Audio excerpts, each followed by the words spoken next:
lovelies, welcome. Today we are going to learn to do the purl stitch.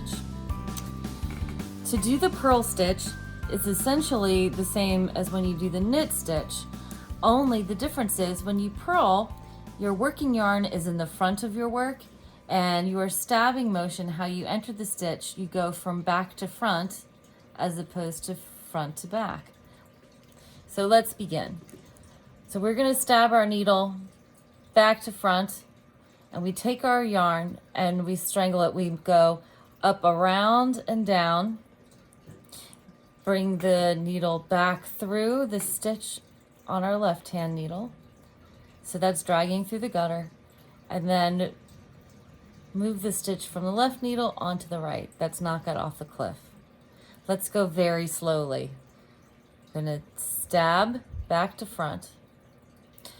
Take our working yarn and move it up, around, and down around our needle. Drag it back through the gutter, knock it off the cliff.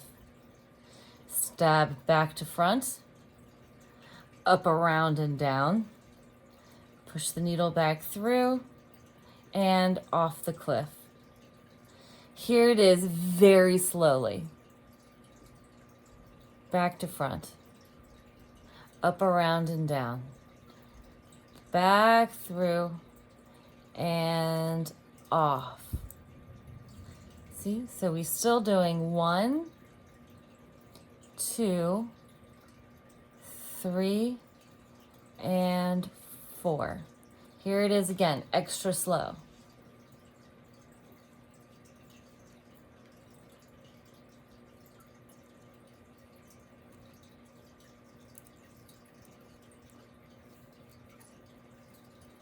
Slow again. Stab back to front. Working yarn up, around, and down. Back through and off. So we have 1, 2, 3, 4.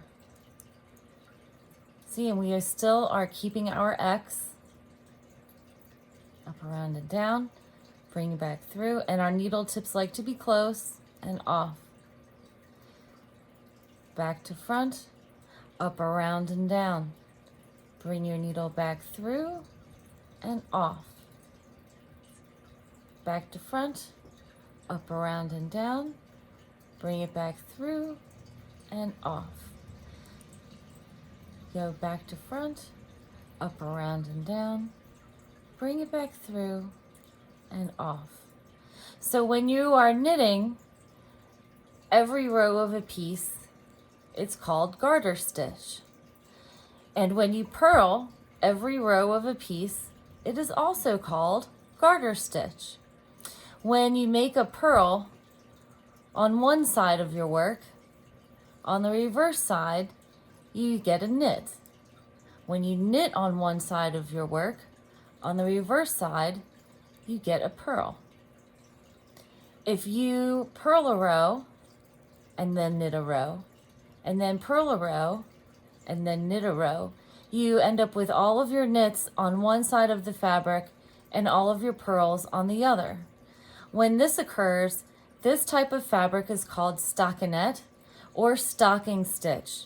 It is abbreviated in knitting patterns as ST, ST. ST is stitch. And in abbreviations, ST, ST is not stitch, stitch, it's stocking stitch or stockinette. So we're looking at our fabric. These V's right here under the stitches, these V's, those are your knits. If we turn our fabric over, the bumps right up against our needle here, those are our purls. So if we're looking down a row, we have a frown and a smile.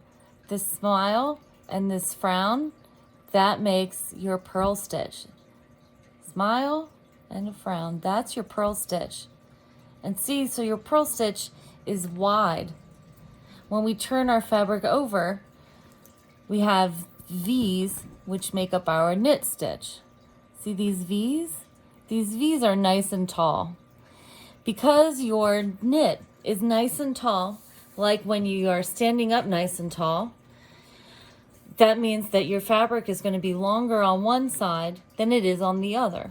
And this is why when you're creating stockinette or stocking stitch fabric, your fabric will curl. So if you are making a scarf in stockinette, your edges are going to curl. You may want to think about adding a garter stitch border to your scarf or alternating knits and purls to create a flat fabric. So now you've learned to knit and you've learned to purl. So go on your own and practice.